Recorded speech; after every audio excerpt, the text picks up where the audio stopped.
Guild Wars 2 is an MMORPG released all the way back in 2012 by the developer ArenaNet. Ever since it was launched, the game has seen 4 completely unique expansions.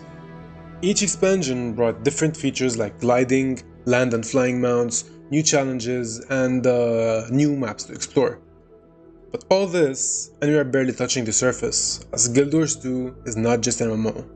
For some of us, it's a place where we go to escape the realities that we live in. It's a place that we call home.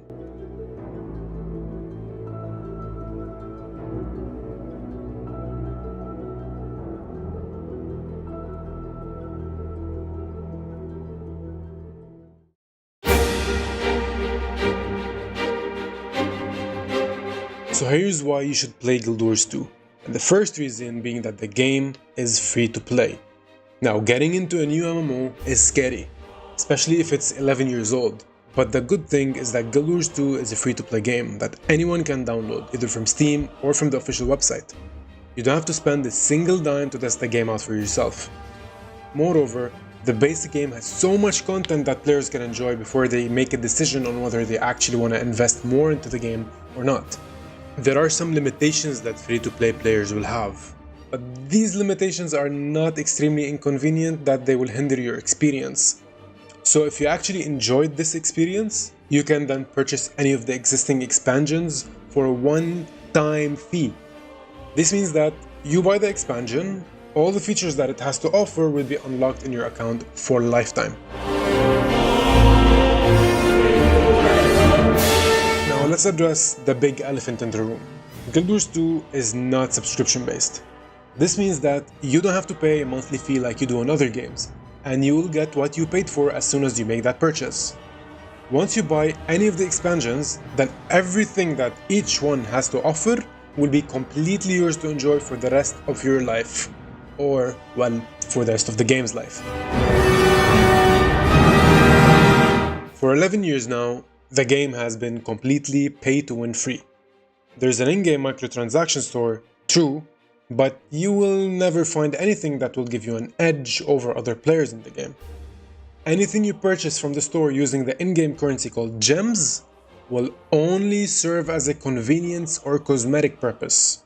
I mean, even the legendary armor, which is the highest grade armor in the game that takes a lot of time to get, does not have a stat advantage over the ascended armor, which is the armor that most people have and is not hard to get.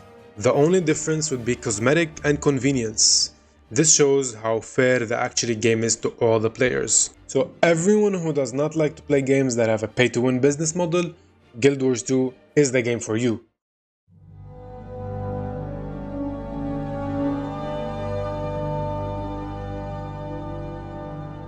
Okay, so speaking of fairness, let's say you were to go on a vacation for a whole month, you wanted to go to Hawaii, drink some coconut water, and within that month, a new update was released, and you wonder, oh shit, I will fall behind now. Well, that is never going to be the case with Guild Wars 2, because the game has a horizontal progression system, and it actually respects the time that you put into it. This means that your in-game progress will most likely be to collect achievement points, unlock new cosmetics, obtain certain legendary items, and this can be done in so many ways like raids, PvP, world versus world, open world, and so on and so forth. Once you min-max your gear on one character, that's it.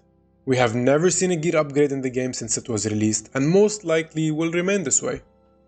We've seen different stat varieties being introduced, which allowed for much deeper theory crafting in builds, yes, but never have we seen anything stronger than the Ascended gear power, which is the strongest under Legendary. However, horizontal progression can be nice, especially if the developers are building the game around this system. For example, you can improve your own home instances by adding different resources that you can obtain on a daily basis. You can unlock a limitless number of cosmetic items. You can unlock new mounts and mount skins. You can obtain legendary gear that gives you a convenience benefit, and so many more things that the game has to offer. I also mentioned that the game respects the player's time. While apart from the fact that your gear will always be relevant, most things that you obtain in the game are going to be bound to your whole account and can be shared across all your characters. For example, if you finally manage to get a set of legendary armor or a legendary weapon, then this weapon can be copied to any of your characters in your account free of cost and without doing any extra effort. Moreover, all the skins that you unlock on a single character will be unlocked across your whole account. And that's not it. Every material you get, all the resources you obtain, are shared across all the account. When it comes to choosing an MMORPG, the most important factor would be gameplay and combat, as this is what most of the average player, or what most of you guys would be looking for. Good gameplay that can keep you interested for a long period of time, and good combat that allows you to sharpen your skills and actually be rewarded for it. This is exactly what Guild Wars 2 is all about. The combat system is very engaging. You will actually have to dodge every single attack using limited amount of dodges that you can perform in a short period of time. You will also have to combo certain abilities together to get the most out of them. The game features both tab targeting and action combat systems, and you can even swap between them if you choose to. You can literally enjoy the game the way you like. Now, when it comes to the Holy Trinity, the game initially advertised itself as the one with no Holy Trinity, and it was in fact this way up until the first expansion launched, and new elite specializations and raids were introduced. After that, some classes had the ability to swap out to certain traits that gives them the ability to either heal, deal damage, or tank during encounters. Right now, this is a bit more complex than just heal, DPS, and tank builds. People now have gone so technical by looking for people who have builds that revolve around providing the party with certain buffs, or what we call them in the game, boons. Or even players who do condition damage, which means burning, bleeding, or poison damage. The combat in Guild Wars 2 is extremely versatile and flexible, and with a total of 9 classes and 3 elite specializations for each class, you are definitely bound to find a playstyle that matches your taste.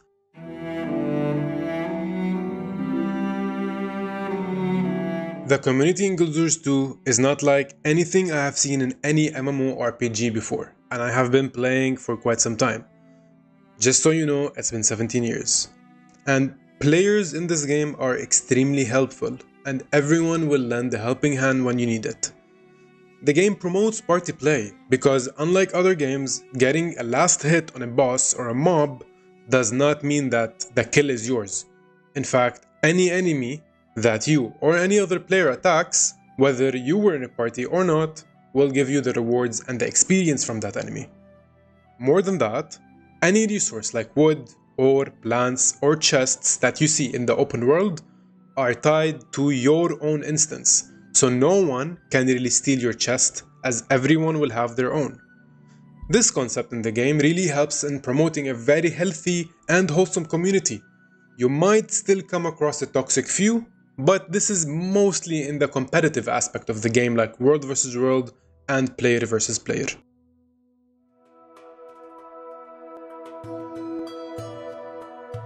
When it comes to the story in Guild Wars 2, it is probably one of my favorite among any MMO that I've played. You will play as the commander, and your job is to make Tyria a safer place and to rid it from all the threats, which happens to be elder dragons who are causing havoc. I'm not gonna go deep into the story, as I wanna keep this video spoiler free, but know that in the story, you will have moments of despair and sorrow. Won't I be doing the same to you? If I choose to ascend, won't I be leaving you behind? Destiny's edge? Moments of victory and triumph. Today, there's reason to celebrate for the citizens of Amnoon, Ilona, and the world. For today, peace has returned to this land. Intense and thrilling moments. Get Marjorie some help. I'll hold them off as long as I can. Okay, but so many of us. Playing through the story is truly a roller coaster that will keep you excited at times and leave you in tears in others. It is something that kept me interested all the way through, and I am not even a person who enjoys games for their lore, but rather their combat, visuals, and overall gameplay. Have you ever played an MMO and you hit a wall where you don't have anything left to do in the game? Well, that's most likely not gonna be the case in Guild Wars 2. This game has so much content to offer, and you can easily dump thousands of hours in every expansion of the game, let alone the base features that you get prior to having any expansion. So let's go over the different game modes that are available on the table, starting off with PvE. If you enjoy playing PvE, then you can explore all the nooks and crannies in Tyria, discover beautiful sceneries that you probably haven't seen in an MMO before.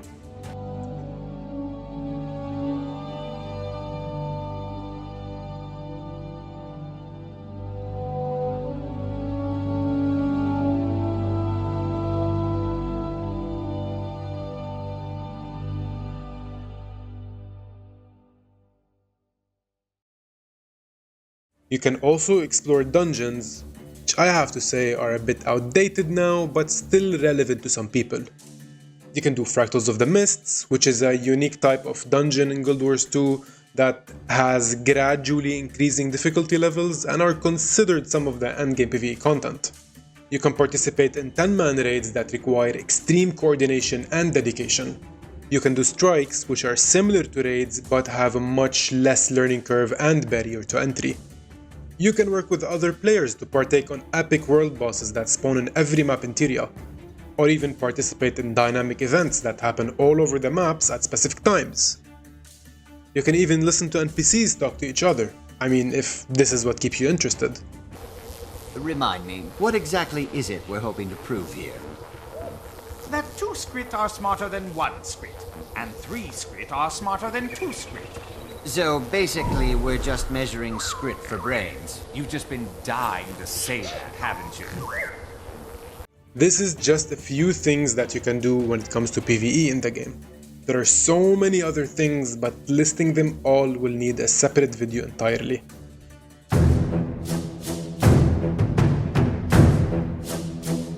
Participate in epic battles in World vs. World where you play against 200 other players by capturing keeps, towers, and camps in this extremely strategic game mode. You will mainly be following a single commander or a person who is leading the group to capture as many objectives as possible and earn points for your server. You can also play this game mode solo, just by running around and trying to defeat some vulnerable players while avoiding huge zergs, because you will get decimated if they manage to land a hit on you.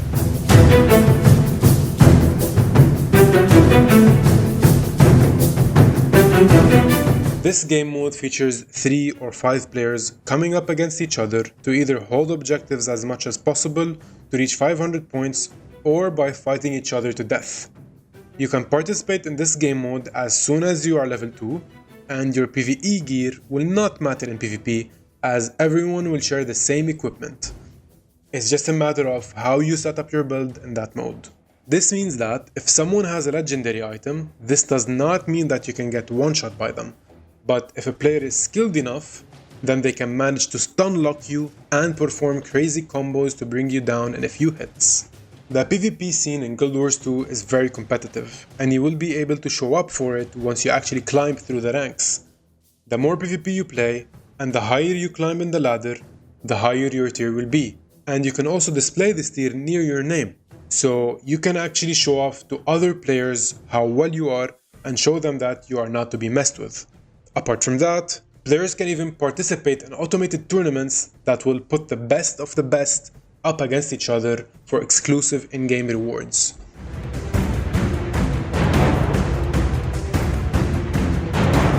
The last thing to talk about, and this is an added bonus, would be mounts.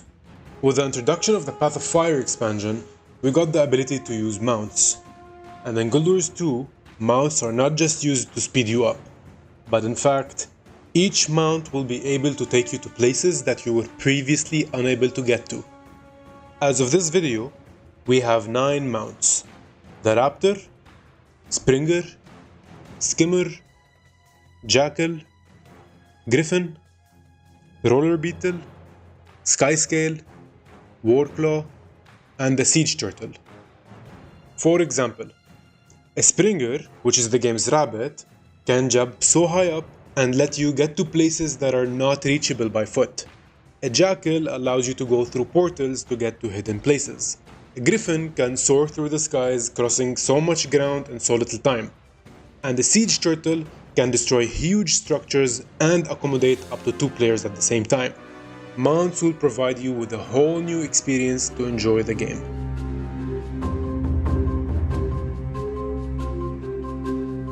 So that's my list of 11 things that should push you to try Guild Wars 2 right now. The game has so much to offer. It could be overwhelming for new players, but this is where the community comes into play. As I said before, the community is very helpful and everyone is willing to give a helping hand, even myself. If you guys have any questions, please leave them down in the comments. I am willing to answer every single question that you guys might have. I will try to go over every single one of them once I have the time. And if I wasn't able to answer your comment, just hit me up on Twitter, on Discord, on my website, whatever you want. I am ready to answer you guys' questions. Anyways, that's it for today's video. Thank you so much for watching. This really means a lot. Please don't forget to subscribe and like the video. See you guys in the next one. Peace.